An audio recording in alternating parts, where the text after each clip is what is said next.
Students, पिछले lecture में मैंने आपको इंटीजर्स के बारे में बहुत सारी बातें बताई थी। आज मुझे इस लेक्चर 2 में कुछ प्रॉपर्टीज के बारे में बात करनी है। ध्यान दें, closure property, commutative property, associative property and distributive property. सबसे पहले बात करेंगे क्लोजर प्रॉपर्टी पे। अब क्लोजर प्रॉपर्टी क्या है? कहते हैं कि अगर मान लीजिए कोई दो इंटीजर है, एक ए है दूसरा बी है, दो इंटीजर्स हैं। अगर हम इसको ऐड करते हैं, ए प्लस बी किया हमने, और ये इससे जो रिजल्ट मिला वो एक इंटीजर है। अगर ये इंटीजर को बिलोंग करे, मतलब ये जो भी आएगा इसका सोल्यूशन वो इंटीजर है, तो हम ये कहते हैं कि integer are closed under addition. यानी कि दो इंटीजर्स को ऐड करने से भी इंटीजर ही आता है। इसका मतलब यह हुआ कि जो इंटीजर है वो क्लोज्ड है एडिशन के अंडर में। आइए सब्ट्रैक्शन की बात करें। जैसे मानिए ए एंड बी इंटीजर हैं, तो ए प्लस बी इंटीजर को बिलोंग करेगा। ऐसे ही ए माइनस बी अगर हम करते हैं तो भी ये इंटीजर ही आएगा। हालांकि एक दो एग्जाम्पल ले लेते हैं। जैसे मान लीजिए एक 5 है दूसरा 6 है, एक इंटीजर 5 है दूसरा 6 है, तो 5 प्लस 6 अगर आप करेंगे तो क्या मिलेगा? 11 एक इंटीजर। ऐसे ही मान लीजिए ए माइनस बी आपको करना है, तो अगर वही नंबर आप ले लें तो 5 माइनस 6 आपने कर दिया तो माइनस का 1 आ गया। ये क्या है? ये भी एक इंटीजर है। तो आप क्या देख रहे हैं कि हम दो इंटीजर्स को जब ऐड करते हैं तो भी हमें एक इंटीजर मिलता है। दो नंबर्स को, उन्हीं इंटीजर्स को या कोई भी दूसरे इंटीजर्स भी हम ले सकते हैं, अगर हम सब्ट्रैक्ट करते हैं तो भी जो हमें जो रिजल्ट मिलता है वो भी एक इंटीजर है। तो जो इंटीजर है वो क्लोज्ड है एडिशन पे भी, सब्ट्रैक्शन में भी। मल्टीप्लिकेशन की बात करें तो जैसे 5 इंटू 6 करेंगे 30 आएगा। 30 ये भी एक इंटीजर है, यानी कि मल्टीप्लिकेशन पे भी अप्लाई होता है। डिवीजन की जब हम बात करेंगे तो डिवीजन में आप ध्यान से देखें, अगर मान लीजिए हम 5 डिवाइडेड बाई 6 करते हैं तो ये इंटीजर नहीं आएगा। यानी कि ये जो क्लोजर प्रॉपर्टी है ये डिवीजन पर अप्लाई नहीं होती, क्योंकि हम अगर इसको डिवाइड कर, मान लीजिए कुछ ऐसे भी इंटीजर्स होंगे जिनको हम जो है डिवाइड करेंगे तो इंटीजर आ सकता है। जैसे मान लीजिए 8 डिवाइडेड बाई 4 आपने कर दिया, 8 इंटीजर है, 4 भी एक इंटीजर है, और इसका आंसर आया 2, ये भी एक इंटीजर है। इसका मतलब ये नहीं कि ये जो क्लोजर प्रॉपर्टी है वो डिवीजन पर भी अप्लाई होती है, क्योंकि अगर हम 8/4 करते हैं तो 2 आता है, तो 4/8 भी इंटीजर आना चाहिए। और आपको पता है कि 4/8 इंटीजर नहीं आएगा भाई। 4/8 क्या आएगा? 1.5 हो जाएगा, वो सॉरी 0.5 हो जाएगा, ये इंटीजर नहीं है। तो जो क्लोजर प्रॉपर्टी है वो किस पे अप्लाई होती है? एक बार मैं ध्यान दिला देता हूं। क्लोजर प्रॉपर्टी एडिशन पे अप्लाई होती है, सब्ट्रैक्शन पे अप्लाई होती है। ध्यान दें, एडिशन पे अप्लाई होती है, सब्ट्रैक्शन पे अप्लाई होती है, और मल्टीप्लिकेशन पर अप्लाई होती है। ठीक है, लेकिन डिवीजन पे अप्लाई नहीं होती, ये इस पे अप्लाई नहीं होती। ठीक है, तो ये तो हो गई बात closure property. Closure property means अगर मान लीजिए दो इंटीजर है और दोनों इंटीजर्स को ऐड करें तो इंटीजर आना चाहिए, अगर हम सब्ट्रैक्ट करें तो भी इंटीजर आना चाहिए, मल्टीप्लाई करें तो भी इंटीजर आना चाहिए। और अगर ऐसा नहीं हो रहा है तो फिर उस पर ये प्रॉपर्टी अप्लाई नहीं होती है। तो जैसा कि आपने देखा कि डिवीजन में अप्लाई नहीं होती। अब रही बात कॉम्यूटेटिव प्रॉपर्टी क्या है? कॉम्यूटेटिव प्रॉपर्टी, सबसे पहले आइए एडिशन पे हम चेक करते हैं कॉम्यूटेटिव प्रॉपर्टी एक्चुअल में है क्या। कि मान लीजिए अगर कोई दो इंटीजर्स हैं, अगर हम a प्लस बी करें तो जो भी रिजल्ट हमें मिलता है, ठीक है, वही रिजल्ट b प्लस ए करने पर मिलना चाहिए। अगर ऐसा है तो इसमें कॉम्यूटेटिव प्रॉपर्टी अप्लाई होती है। तो ध्यान दें, कोई भी दो नंबर आप ले लीजिए, मान लीजिए आपने एक 6/5 ले लिया, दूसरा -3 ले लिया। अगर हम इन दोनों नंबर्स को ऐड करेंगे तो कितना आएगा भाई? +5, और प्लस माइनस से मल्टीप्लाई करने पर माइनस हो जाएगा। फाइनली क्या आएगा? 5 - 3 यानी कि 2 आ जाएगा। और अगर हम मान लीजिए इसको -3 + 5 कर दें तो भी इसका आंसर 2 ही आएगा। तो आप क्या देख रहे हैं कि a प्लस बी जो भी रिजल्ट हमें दे रहा है वही b प्लस ए भी रिजल्ट हमें दे रहा है। यानी कि जो कॉम्यूटेटिव प्रॉपर्टी है वो एडिशन पर अप्लाई होती है। अब सब्ट्रैक्शन की बात करें कि कोई भी दो डिजिट्स आप ले लें या दो नंबर्स ले लें, जैसे मान लीजिए आपने ले लिया, एक 12 ले लिया और दूसरा 6 ले लिया, दो नंबर्स हैं। अब अगर हम सब्ट्रैक्ट करें तो एक तो हो गया, एक रिजल्ट आएगा 12 माइनस 6, 6 आ जाएगा। लेकिन जब हम 6 माइनस 12 करेंगे तो ये माइनस का 6 आ जाएगा। तो क्या देख रहे हैं कि जो कॉम्यूटेटिव प्रॉपर्टी है वो एडिशन पर तो अप्लाई हुई। एडिशन में आप देख रहे हैं a प्लस बी हो चाहे b प्लस ए, सेम रिजल्ट आपको देता है। बट सब्ट्रैक्शन पर ये अप्लाई नहीं होती। मतलब ये कि a minus b is not equal to b minus a, ये होता है, ये रिजल्ट हमें मिल रहा है। इसका मतलब ये हुआ कि जो कॉम्यूटेटिव प्रॉपर्टी है वो सब्ट्रैक्शन पर अप्लाई नहीं होती है। उसके बाद आता है मल्टीप्लिकेशन। आप ध्यान दें मल्टीप्लिकेशन पे। मल्टीप्लिकेशन मतलब कि अगर ये मल्टीप्लिकेशन पर अप्लाई हो रही है तो इसका मतलब a इंटू बी, ये b इंटू ए होना चाहिए। चेक कर लेते हैं कोई भी दो नंबर्स, जैसे हमने 2 ले लिया और 3 ले लिया, तो आप देखिए 2 इंटू 3 करेंगे तो हमें 6 मिलेगा और 3 इंटू 2 करेंगे तो भी हमें 6 मिलेगा। तो कॉम्यूटेटिव प्रॉपर्टी मल्टीप्लिकेशन पे अप्लाई हो रही है। आप कोई भी दो नंबर ले लीजिए, नेगेटिव ले लीजिए, मतलब माइनस 3 इंटू 2 करिए, माइनस का 6 आ जाएगा, और 2 इंटू माइनस 3 कर दीजिए तो भी माइनस 6 आएगा। तो ये मल्टीप्लिकेशन पे अप्लाई होती है। अब रही बात, क्या ये डिवीजन पे अप्लाई होती या नहीं होती, तो इसको भी चेक कर लेते हैं। क्या सेम रिजल्ट हमें देता है कॉम्यूटेटिव प्रॉपर्टी। डिवीजन का मतलब जैसे a अपान b जितना भी आएगा वही b अपान a होना चाहिए। तो जैसे मान लीजिए आपने 8 ले लिया, 8 और 4, तो 8 अपान 4 कितना आया 2, लेकिन 4 अपान 8 जब हमने किया तो ये 2 नहीं आया। इसका मतलब ये कॉम्यूटेटिव प्रॉपर्टी डिवीजन पे अप्लाई नहीं होती। तो क्या आपने देखा कि जो कॉम्यूटेटिव प्रॉपर्टी है तो किस पे अप्लाई हो रही है, एक तो एडिशन पे अप्लाई हो रही है, ठीक, सब्ट्रैक्शन पे अप्लाई नहीं हो रही है, मल्टीप्लिकेशन पे अप्लाई हो रही है, ठीक है, लेकिन डिवीजन पे अप्लाई नहीं हो रही है।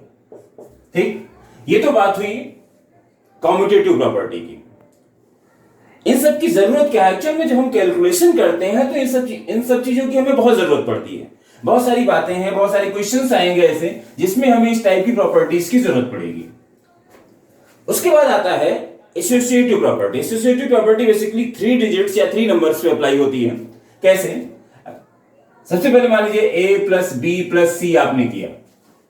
अब हम करते क्या है कि या तो पहले a प्लस बी करेंगे, उसमें c को ऐड करेंगे, या फिर हम b प्लस सी करेंगे, a ऐड करेंगे, या फिर a प्लस सी करेंगे, b को ऐड करेंगे। यानी कि कहीं ना कहीं हमें एक पेयर को एक साथ लेना होता है। तो क्वेश्चन ये कह रहा है, मतलब ये जो एसोसिएटिव प्रॉपर्टी कुछ इस तरीके से होती है कि मान लीजिए a प्लस बी प्लस सी आपने किया और यहां पर a प्लस बी प्लस सी आपने कर दिया, इससे सेम रिजल्ट मिलना चाहिए।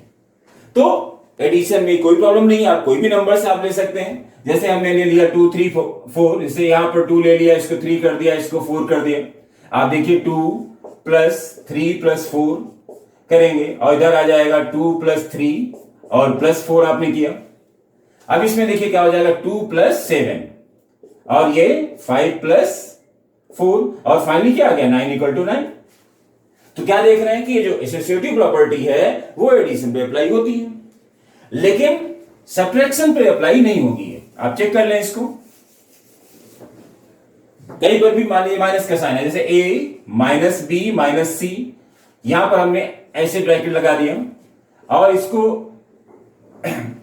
या यहां पर इसको वैल्यू ही पुट कर देते हैं या चेक कर लेते हैं। चलिए दूसरा पार्ट हमारा है, इसको इक्वल नहीं कर सकते क्योंकि मुझे पता है कि नहीं होगा, लेकिन फिर भी अगर हम यहां पर ऐसे कर देते हैं a माइनस बी माइनस सी करें, ऐसे अगर हम ब्रैकेट अप्लाई कर देते हैं तो क्या होगा, आप यहां पर लिखेंगे 2 माइनस 3 माइनस 4 और ये हो जाएगा 2 माइनस 3 माइनस 4।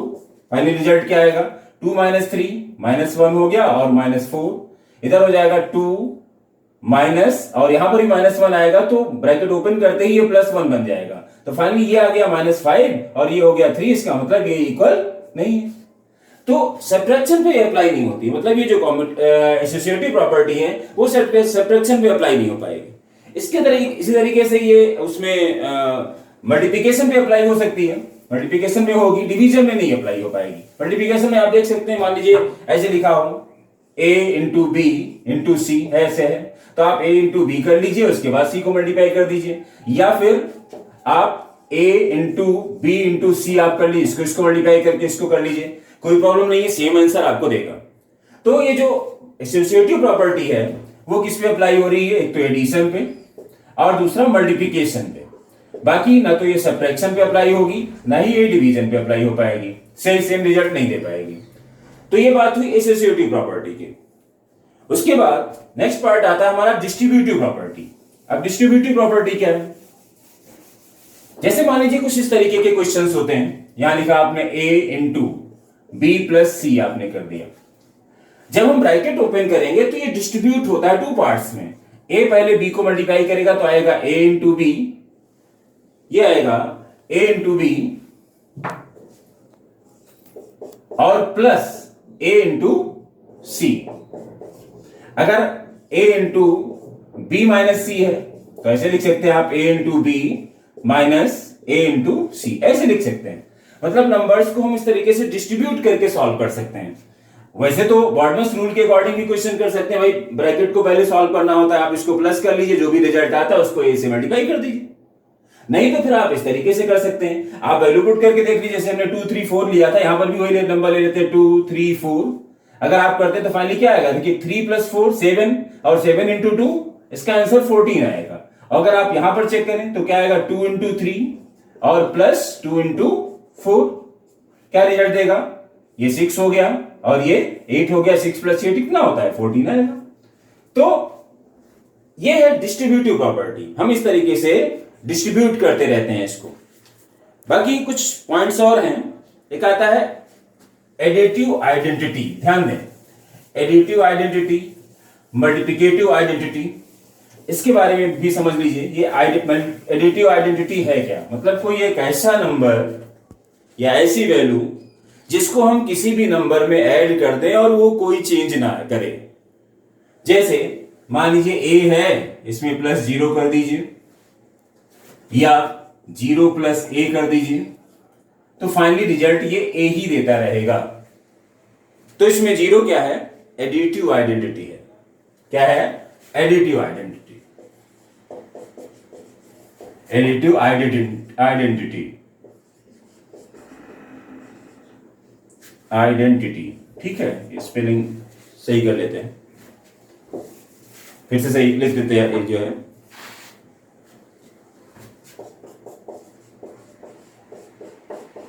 Additive identity. ऐसे ही दूसरा पार्ट आता है मल्टीप्लिकेटिव आइडेंटिटी, मल्टीप्लिकेटिव आइडेंटिटी।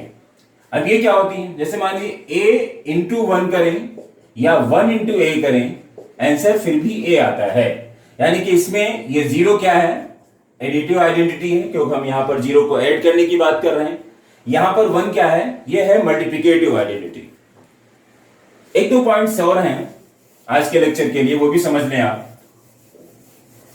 एक पार्ट आता है एडिटिव इनवर्स और मल्टीप्लिकेटिव इनवर्स। इनवर्स की बात करते हैं, इनवर्स, एक एडिटिव इनवर्स और दूसरा मल्टीप्लिकेटिव इनवर्स, ठीक है, मल्टीप्लिकेटिव इनवर्स, ठीक है। अब एडिटिव इनवर्स क्या है, मतलब आपको क्या करना है कि ऐसे दो नंबर्स या कोई एक नंबर है उसमें हम क्या ऐड कर दें कि 0 आ जाए। उधर आइडेंटिटी की हमने बात की कि भाई एडिटिव आइडेंटिटी क्या है, कि उसमें एडिटिव आइडेंटिटी मैंने आपको क्या बताया कि 0 है और यहां पर हमें रिजल्ट 0 चाहिए। तो जब भी कोई नंबर होगा, जैसे 5 है, हम 5 में क्या ऐड कर दें कि 0 हो जाए, तो आप इसमें ऐड करें -5, तो ये 0 हो जाएगा। अगर मान लीजिए -6 है, प्लस आप 6 कर दीजिए तो ये 0 हो जाएगा। यानी कि जो एडिटिव इनवर्स है वो क्या है कि जो भी गिवन नंबर है उसके अपोजिट साइन के साथ उसको दे दीजिए। जैसे 5 का एडिटिव इनवर्स क्या होगा, -5 होगा, 6 का एडिटिव इनवर्स क्या होगा, -6 होगा, -6 का क्या होगा, +6 होगा। ऐसे ही जो मल्टीप्लिकेटिव इनवर्स है उसमें क्या करना होता है कि भाई जो मल्टीप्लिकेटिव आइडेंटिटी है वो 1 है और हमें यहां पर रिजल्ट 1 चाहिए। उसके लिए जैसे मान लीजिए 2 है, हम इसको किससे मल्टीप्लाई कर दें कि ये 1 हो जाए। तो 2 को अगर हम 1/2 से मल्टीप्लाई कर दें, 2 कैंसिल और आंसर आ गया 1। यानी कि जो मल्टीप्लिकेटिव इनवर्स होता है वास्तव में है क्या कि जो भी नंबर गिवन है उसका रेसिप्रोकल होता है। रेसिप्रोकल का मतलब जो न्यूमरेटर है उसको डिनोमिनेटर बनाइए और डिनोमिनेटर को न्यूमरेटर में कन्वर्ट कर दीजिए, तो हमेशा उसका प्रोडक्ट 1 के इक्वल आता है। जैसे 2/3 गिवन है, आप इसको 3/2 से मल्टीप्लाई कर दीजिए, 3 कैंसिल, 2 कैंसिल और आंसर आ गया 1। तो यह है मल्टीप्लिकेटिव इनवर्स की हमने बात की कि एक ऐसा नंबर जिससे गिवन नंबर को मल्टीप्लाई कर दें और वो 1 आ जाए। ठीक है। तो ध्यान दें, ये कुछ पॉइंट्स मैंने आपको बताए, कुछ प्रॉपर्टीज की मैंने बात की इस लेक्चर में। अब इस पूरे चैप्टर में लगभग सभी बातें मैंने आपको बता दी। अब हम अभी इसका जो थर्ड लेक्चर होगा, जो तीसरा लेक्चर हमारा होगा, उसमें हम क्या करेंगे कि स्टार्टिंग से जितने भी चैप्टर्स हैं उसके कुछ मेन क्वेश्चंस जिस पर ये सब प्रॉपर्टीज अप्लाई होंगी, और भी जो बातें हमने आपको बताई, एडिशन, सब्ट्रैक्शन, मल्टीप्लिकेशन या डिवीजन से रिलेटेड जो इंटीजर्स के लिए क्वेश्चंस के लिए जो भी हमने आपको बताया, वो उस टाइप के क्वेश्चंस हम लोग नेक्स्ट लेक्चर में लेंगे। अभी के लिए आप फिलहाल इसको एक बार, जो भी बुक है आपके पास, एक बार देख लें। किसी तरीके की प्रॉब्लम होती है, कोई प्रॉपर्टी ऐसी जो समझ में ना आई हो, वो आप हमें बताएंगे। हालांकि जब हम क्वेश्चंस बताएंगे आपको नेक्स्ट लेक्चर में, तो हम इन प्रॉपर्टीज को फिर से एक बार रिवाइज करते हुए चलेंगे। मिलते हैं नेक्स्ट लेक्चर में। Thank you.